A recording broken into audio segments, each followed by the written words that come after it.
She was about to marry the most powerful man in the city, securing her empire forever. So why did she just abandon her own wedding for a single dad who works in her mailroom? This is the incredible story of how a frozen CEO's world shattered, only for her to risk everything to save the one man who saw the person behind the title. Jessica Winters stood at the altar, a vision in silk and lace, the living embodiment of her family's corporate dynasty. Before her was Andrew Sterling, a man whose net worth was rivaled only by his ambition. This wasn't a marriage, it was a merger. The crowd, a who's who of the financial world, held its breath, waiting for the deal to be sealed.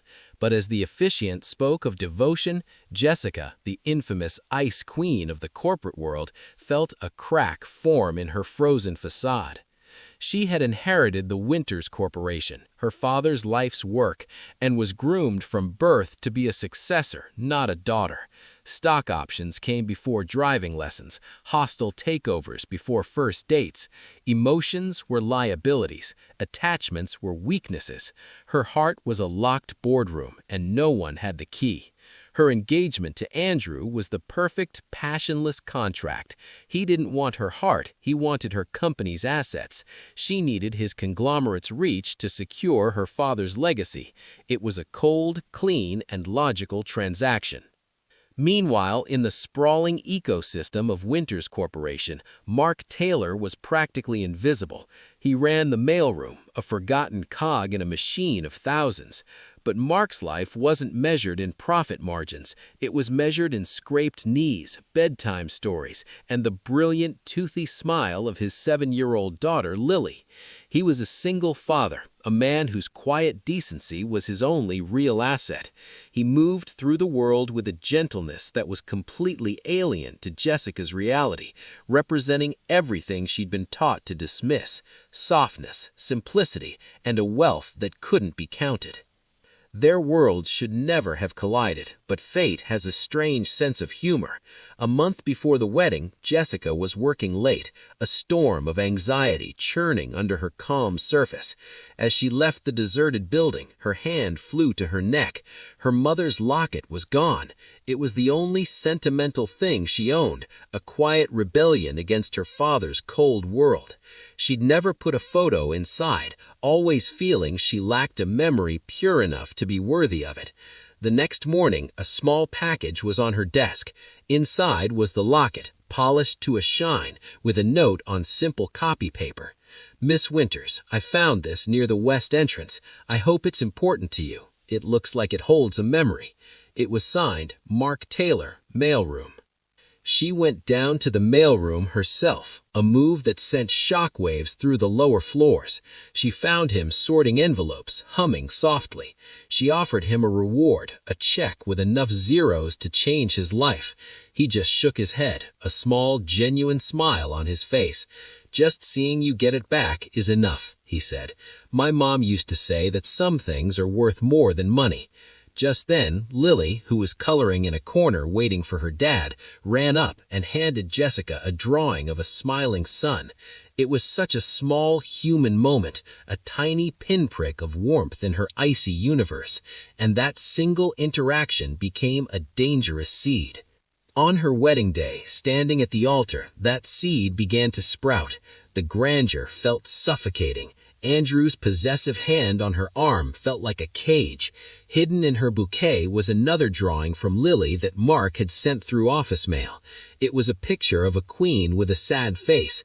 At the bottom, Lily had written, "I hope you smile for real soon." As the officiant asked for the vows, Jessica looked at Andrew and saw their future: calculated dinners, sterile boardrooms, and profound emptiness. She thought of Mark's simple words, "Some things are worth more than money." She thought of Lily's drawing, a child's innocent plea for her happiness. And so she did the unthinkable. "I can't," she whispered, the words like a grenade in the hallowed silence. She turned her back on Andrew, on the gasps of the crowd, on her father's furious face. She walked, then ran down the aisle, the ghost of the life she was leaving trailing behind her. She didn't stop until she was in her car, driving for hours, her mascara running in black rivers down her cheeks. There was only one place in the city that felt safe, only one person who had shown her a flicker of genuine, uncalculated kindness. The car screeched to a halt outside a modest apartment building. Her hands trembled as she walked to the door. When it swung open, Mark Taylor stood there, his eyes wide with disbelief, holding Lily in his arms. He looked from Jessica's tear-streaked face to the extravagant wedding dress, a symbol of a world a million miles from his. The Ice Queen, the untouchable Jessica Winters, finally shattered. "I couldn't do it, Mark. I ran. I couldn't fake loving someone else anymore." That night, the CEO of Winters Corporation slept on a lumpy couch in a mailroom clerk's apartment. For the first time in her life, she felt safe. But the world doesn't stop for personal epiphanies. By sunrise, the story had exploded. "Winters abandoned Sterling at the altar," the headline screamed. But it was the second wave of news that was catastrophic.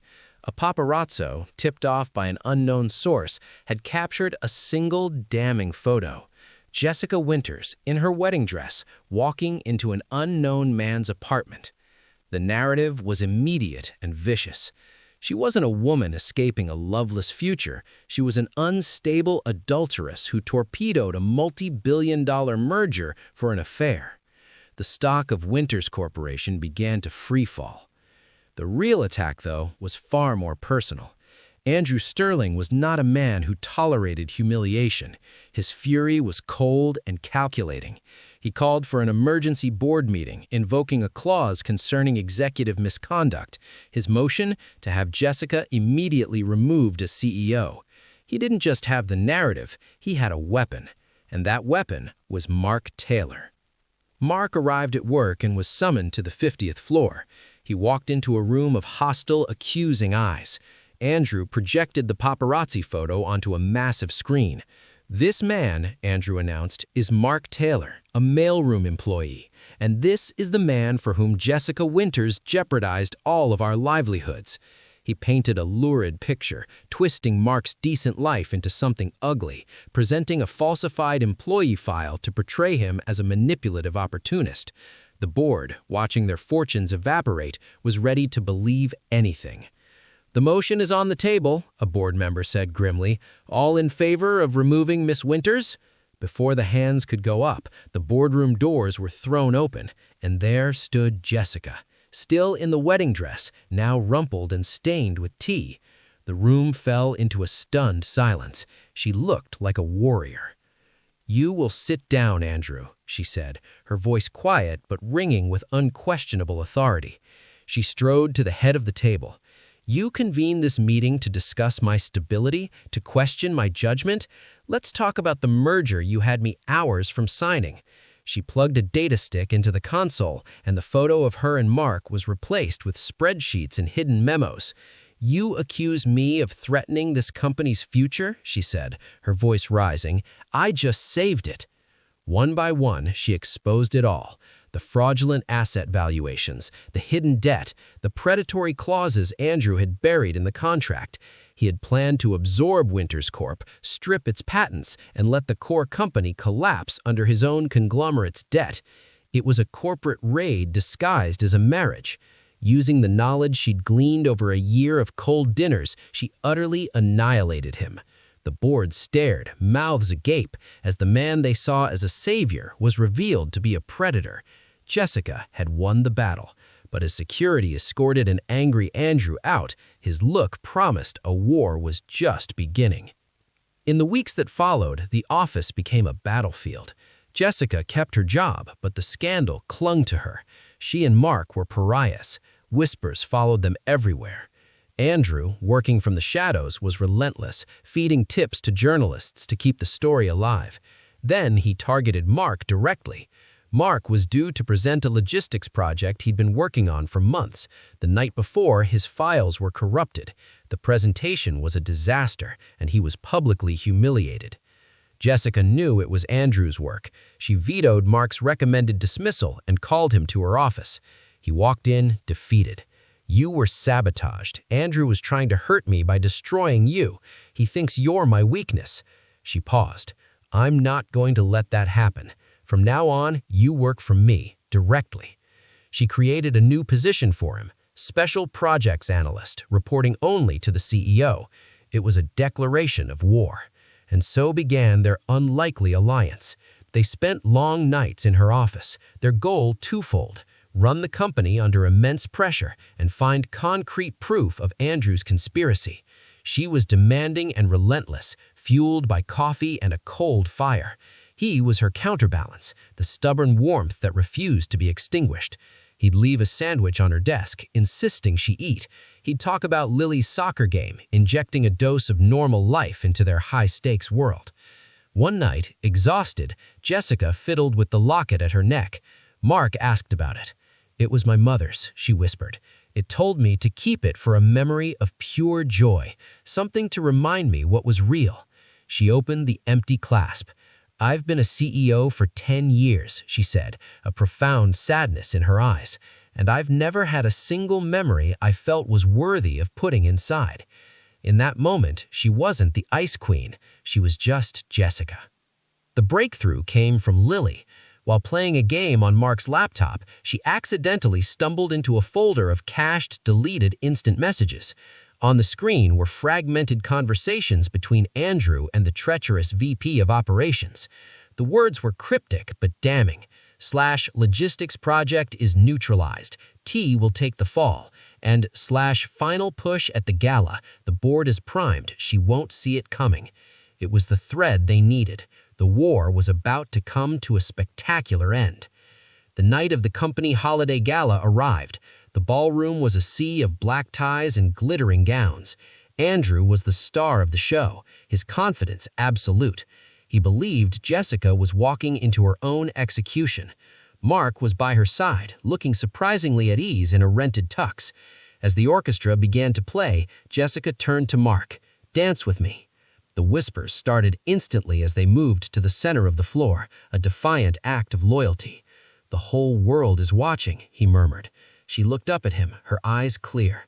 "I've never been more sure of anything." After the dance, Jessica walked to the stage for her speech. "Good evening. We've had a difficult year, filled with uncertainty. Tonight, I want to provide some answers." With that, the massive screens behind her flickered to life. Instead of a festive slideshow, a complex diagram of shell corporations and offshore bank accounts appeared. An audible gasp went through the crowd. With the cold precision of a surgeon, Jessica laid out the entire embezzlement scheme Andrew had orchestrated to bankrupt the company and frame her. She played recordings. She displayed the money trails, the chat logs Lily had found. It was a masterclass in corporate warfare. Andrew sat frozen, his face turning from smug to ashen white. As Jessica finished, 2 police officers walked calmly to Andrew's table. The clink of handcuffs echoed in the silent room. Conclusion. The aftermath was a whirlwind. This time, Jessica was the hero. The stock soared to an all-time high. The board, humbled, gave their unconditional support. Mark was given a permanent high-level position as head of strategic analysis, a job he had proven he more than deserved. Months passed. One Saturday afternoon, Jessica found herself in a park laughing as she pushed Lily on a swing. The icy armor was gone, replaced by a soft sweater and a real smile. Mark stood beside her, just 2 people sharing a moment of simple peace. He handed her a small box. Inside was a tiny, perfect photograph of the 3 of them, laughing in the afternoon sun. He glanced at the locket around her neck. "For your locket," he said softly, "a memory that's real." Tears welled in her eyes as she looked at the photo. It was a picture of pure joy, the memory she had been waiting for her entire life. She had walked away from an empire built on power, only to find a kingdom in a single father's heart. By risking everything, Jessica Winters didn't just save the man she loved, she saved herself. What did you think of Jessica's incredible choice? Let us know in the comments below, and don't forget to subscribe for more stories that prove love is the most powerful force of all.